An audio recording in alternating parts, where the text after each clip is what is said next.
সৈকতের নোনা জলে বাঁধ ভাঙা উল্লাসে মাতোয়ারা পর্যটকরা, নীল সাগরের ঢেউয়ের ছন্দে ভাসছেন ভ্রমণ পিপাসুরা।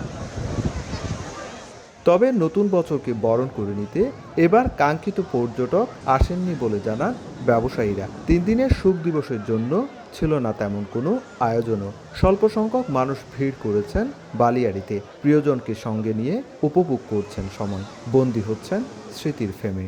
সাবেক প্রধানমন্ত্রী খালেদা জিয়ার মৃত্যুতে দেশের শোকাবহ যে অবস্থা, তার কারণে পর্যটক একটু কম ছিল। সাগর বরাবরই সুন্দর, প্রতিবারই আসি, প্রতিবারই হচ্ছে গিয়ে ভিন্ন অনুভূতি হয়, ভিন্ন অভিজ্ঞতা হয়। টুরিস্টদের স্বার্থে নিরাপত্তা আরও জোরদার করতে হবে। পর্যটকদের নিরাপত্তায় সৈকতে রয়েছে অর্ধশতাধিক লাইফগার্ড কর্মী। পাশাপাশি বালিয়াড়ি ও পর্যটন স্পটে দায়িত্ব পালন করছেন ট্যুরিস্ট পুলিশ এবং জেলা প্রশাসনের সদস্যরা। সুজাউদ্দিন রুবেল, সময় সংবাদ, কক্সবাজার।